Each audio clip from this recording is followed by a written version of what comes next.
It is on the business owner or the payer to send that 1099. It is not on the payee, it's on the payer. That means you are responsible for sending them a 1099, and you should take that seriously because it is a big red flag if you are paying money out of your business to contracted employees or contracted workers and you're not then issuing 1099s.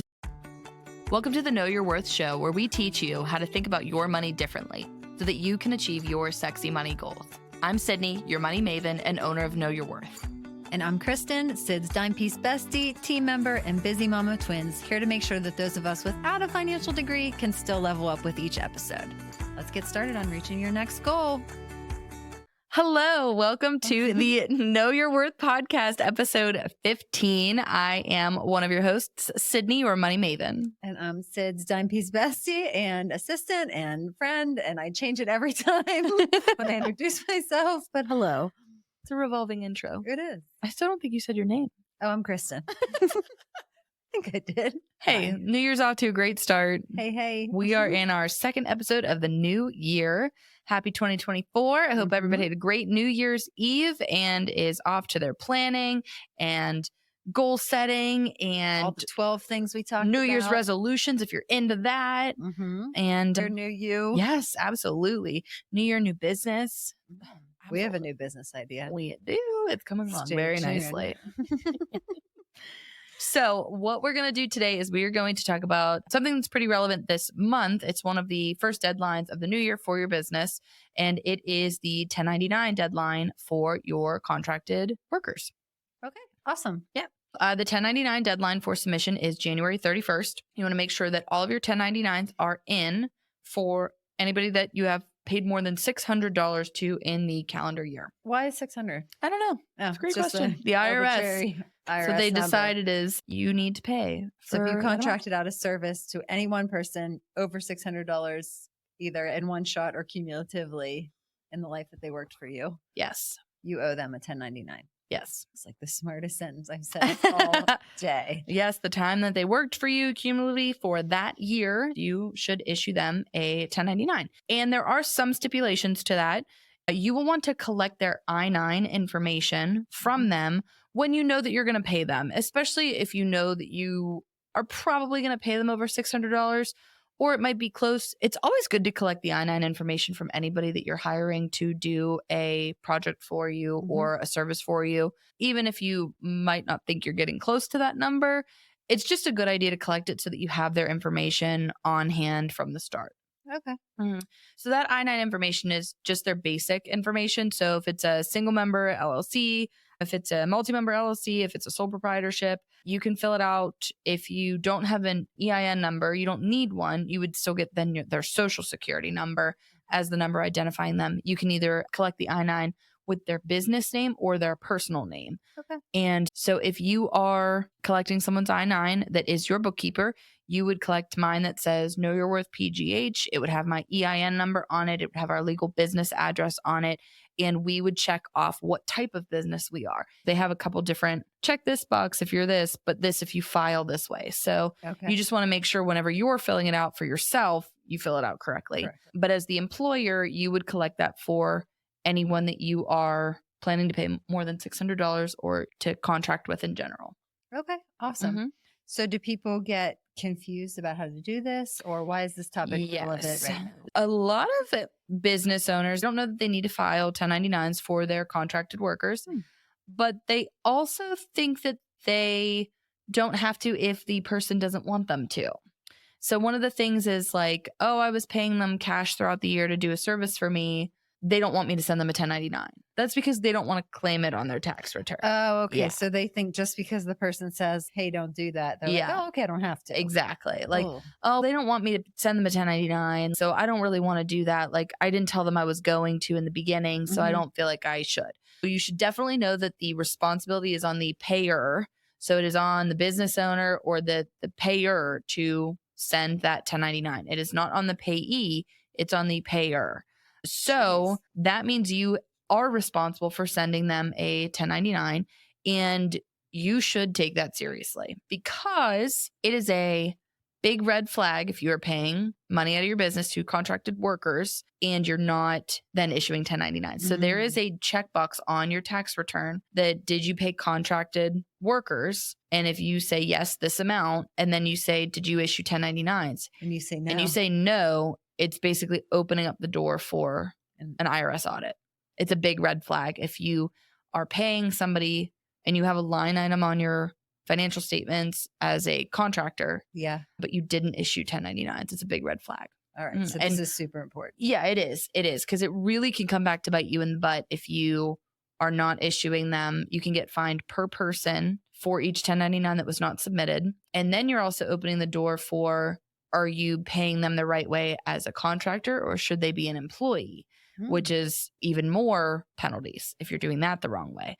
So we're going to get into the differences between a 1099 contractor and an employee as a business owner, what you need to know the differences are, and also what you need to know as the worker. If you're the employee or the contractor, what some of the differences are. Before we get into the differences, what I want to make sure I say there too is, like I said, it is a responsibility of the business owner to submit. You are not trying to make the people you're paying more comfortable by paying them cash under the table. It is not your responsibility. That was my next question. Like, so say somebody says to you, I don't want you to issue me a 1099. What is your response as a business owner? Legally, I'm obligated to. Yeah. And for everyone that works for me, I do. So you make the choice. Yeah. Legally, I am obligated to issue 1099 if I pay you over $600. And in my books, I have you listed as the payee of these multiple checks. I'm legally obligated to issue you a 1099. Okay. And I'm going to. Exactly. Okay. Yeah, exactly. A lot of the time people don't want to, because we're going to get into this too when we talk about the differences. But when you're a 1099 contractor, you do not pay taxes throughout the year. The employer doesn't pay taxes for you. And taxes are not withheld from that pay. So you need to make sure that you're saving appropriately, or you're submitting quarterly estimates, or you're going to get hit with a much larger tax bill at the end of the year than you realize for that income. Right. So then how does an employer determine, is this person an employee or is this a 1099 person? Yeah, and that's a really good question. So that's what a couple of our clients have had issues with or concerns with, is there are some borderline, is this a contractor, is this an employee? So some of the stipulations, some of the main ones are the employment relationship is one of the biggest ones. So for an employee, the employee is hired by the employer on a more permanent basis. It's a more permanent thing. It's a longer term. It's not meant for a project or a defined period. It is, you are just like an ongoing thing. Yes. It is a longer term, more permanent position. When you are an employee, you're also entitled to some benefits too. So if you know that you're getting some benefits with the role, you're probably considered an employee. Health insurance, taxes are being paid. You have retirement planning, paid time off, that kind of stuff. When you are a contractor, you are, like I said, you're just hired for that defined project or defined period of time. So for the contractors we work with, we are hiring contractors for defined periods. It's typically month to month is what our contracts state. And we're hiring for this month of work. And then if we decide to continue it for the next month of work, it is a month to month contract. The next stipulation is the control of that contractor of that work. So it's the control of the work that's being performed and the independence of the person doing the work. Okay. So if you are an employee, your employer dictates the time period that you're working. So when are you working? Are you working these days a week? Are you working this time frame a week?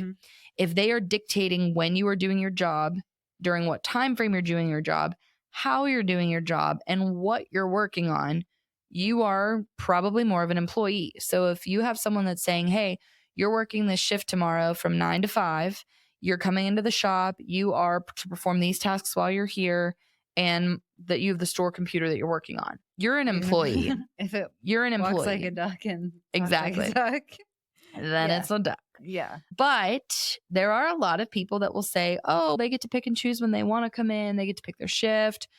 If they get to pick their shift and they get to come in whenever they want and they are dictating their own schedule completely, great. Maybe that checks the box. Do they have to have their own knowledge base and their own equipment to perform the task at hand? You need to determine that. So are you providing them a computer? Are you providing them training? Are you providing them the materials and the tools to complete the job, and then you are also defining the job that they're doing, then you might be borderline there, and you need to determine which of these things does the employee or the contractor actually have control over. Okay. So it's how, when, and where the work is performed as you want to look at those kind of three things there. The contractor negotiates the terms of the project. Mm-hmm. They set their own hours and they use their own tools and equipment. Okay. The contractors are dictating more of their own hours and time. So for our contractors that know your worth, we just have an ongoing task list of everything that needs to get done for certain clients and certain job functions. So when our contractors come in, they can log in whenever they want. They're on their own laptop. We are contracting them to do bookkeeping work in their own time frame, their own hours, their own equipment. You don't care how it gets done, Nope. where it gets done, just get it done. And they can pick the order. We just have our ongoing task list. They have their own training and expertise. We're only working with people that are qualified, and we have this contract with them. We might perform specific training on our processes, just like you would with when you're hiring a social media manager as a contractor, when you're hiring a virtual assistant as a contractor.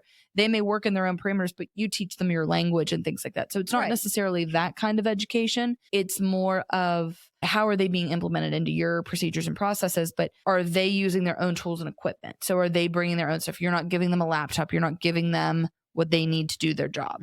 If you're providing all of that stuff, you're more of an employee. Okay. Why would a business want contractors over employees or vice versa?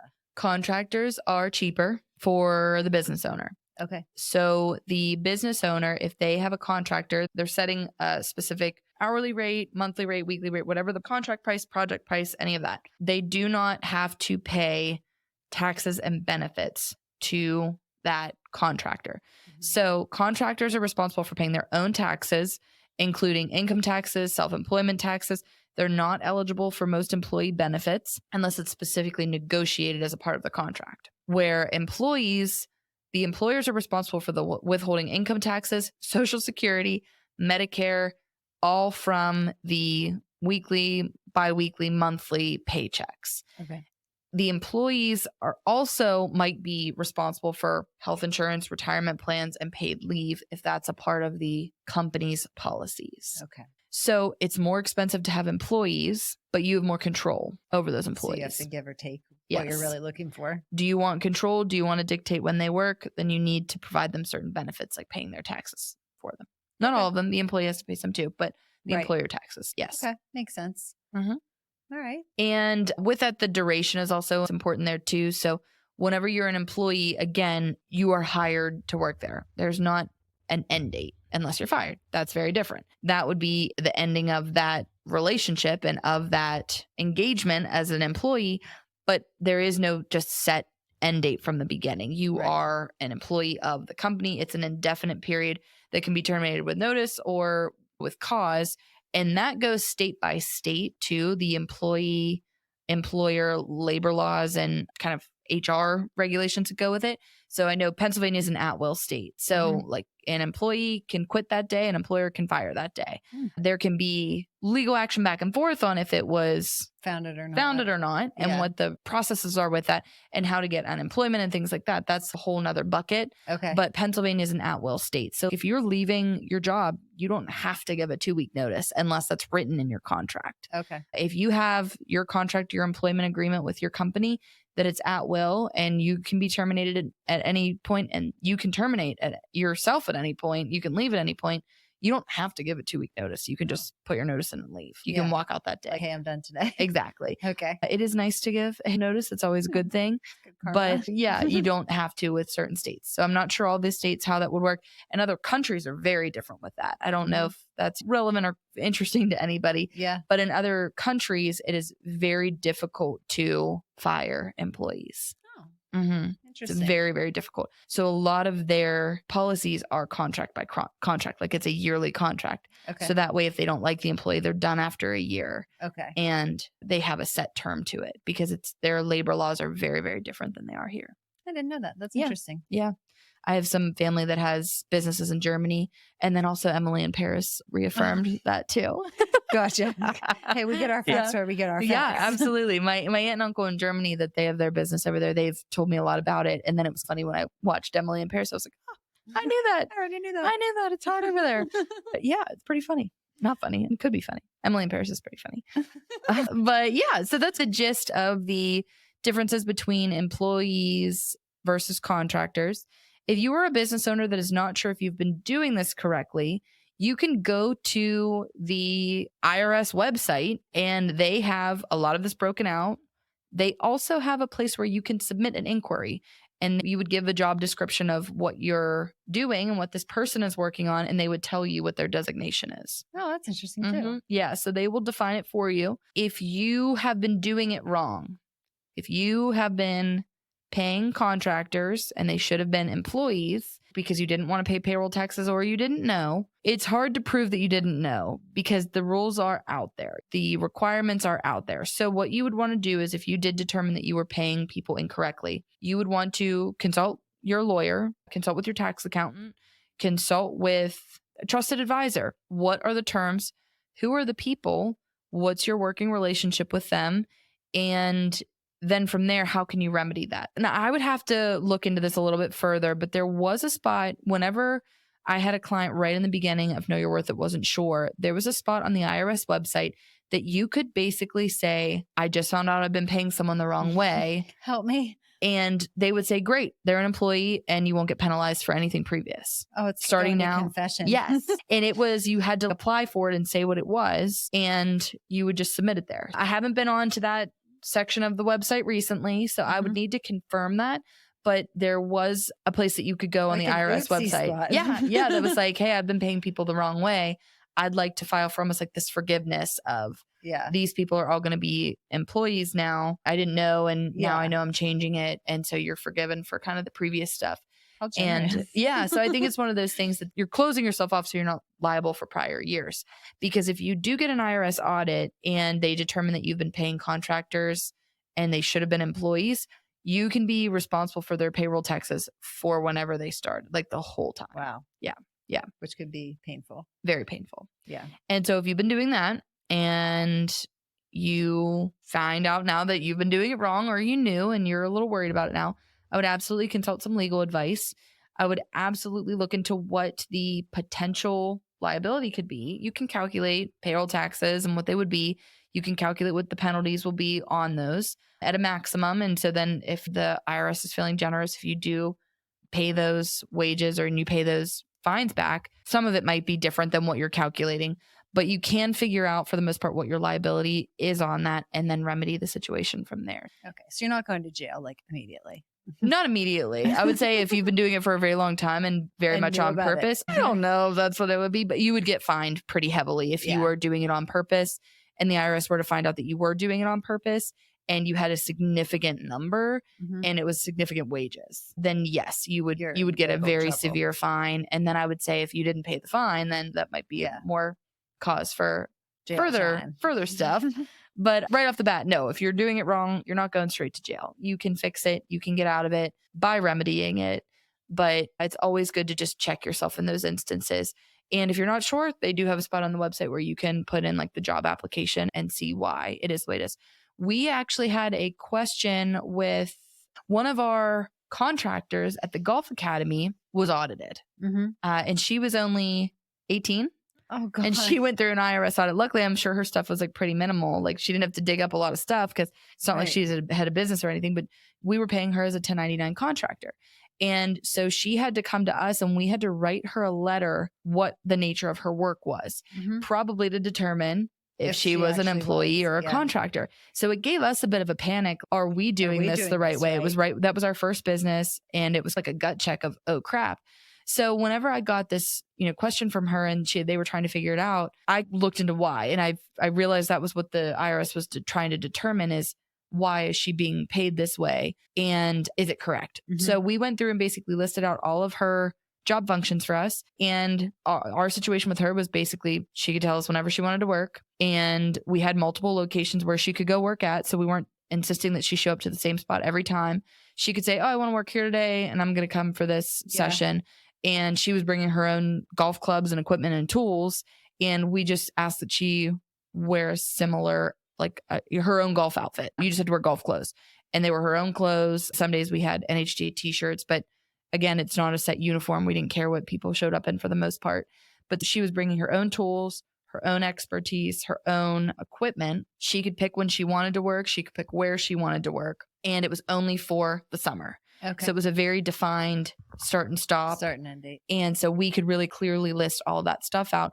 Also, all of our instructors have free reign to teach whatever they want while we're there. We have a structure of, the first session is this, the second session is this, but the actual instruction and what drills they're doing and what they want to build from there is all under their own control. So we knew that we could properly say that she was a contractor, but we had to list all of that out. Yeah. So if you ever have someone that is audited by the IRS, that also could be a way that if they have to get a job requirement or a listing from you, you want to think about some of those things when you're responding to them. Make sure you're also not putting your foot in your mouth if you're saying like, oh, I tell her when to come to work and she does these days. And that's going to make it seem like we control everything, even though it's not necessarily true. And you're not saying things wrong or you're not lying, but you just want to watch what the parameters are of the employee versus contractor stipulations and have it set for why you are determining that that person is what they are. Okay. Yeah. So what does Know Your Worth do for businesses in this instance? We file 1099s for a lot of our clients. So we will track their spending all year long, and we will make sure that we track all the spend with anybody that we determine should be issued a 1099 throughout the year. As our clients hit their $600 threshold with them, we have a program that will send them an email and it will prompt them to basically fill out an I-9 that will get sent right to us. Nice. So you just keep them like on track. Yeah. And organized. Because a lot of our clients don't ask for the I-9s up front, even when they should. So we cover ourselves to do it throughout the year. So that way, when we get to January, we're not like, oh, who's this John Smith you wrote this check for $800 to? Who worked for you back in the spring. Yeah. And they're like, I'm not going to issue him a 1099. And we're like, okay, we're going to write that. These are the listing of people that we would like to send them to. And again, our clients know that ultimately they are responsible for who is sent a 1099. So we take the information that we have. We can gather as much of it as we can. And we confirm that with all of our clients and make sure they're comfortable with everybody we're sending them to so that they can let anybody know if they're going to be surprised. Right. But we will issue those 1099s for them in January. Just another perk of working with Know Your Worth. Yeah, absolutely. We will take that burden off of your shoulders. Do not fear. And if you are someone that does your own bookkeeping and you have some 1099 contractors, you can file those through QuickBooks. It is a nice tool that QuickBooks has. They can track 1099 spend all through the year. You can label what accounts you want to track 1099 spend for, and you will then just generate that report at the end of the year. You are also supposed to send 1099s for rent, legal fees. So things that people don't necessarily think of, like you should send your landlord a 1099 for your business rent, that too. So I think people think because they're not doing work for them that they don't send it, but you would still send it to your landlord. So many good tips when you work with Sid. So fun. All the good stuff. All the good stuff. Yeah. All right. 1099 versus employee. Do a little audit of your employees. Make sure you have I-9s on everybody. Yep. Or work with Know Your Worth, and we'll take care of it. Absolutely. We got your back. Start the year off right. Get everything ready to go now. Get your books in order so that you know how much you have paid everybody. Make sure that all of your vendors are labeled correctly and gather all their information, and you will be all ready to go for the deadline. Yeah, absolutely. And next week, we're going to have a guest. Yes. So exciting. Get ready for it. Know your worth. New levels in 2024. On that note, have a great week. Bye. If you found a bit of inspiration in this episode for achieving your sexy money goals, click the subscribe button on your favorite podcast app or YouTube so that you never miss an episode.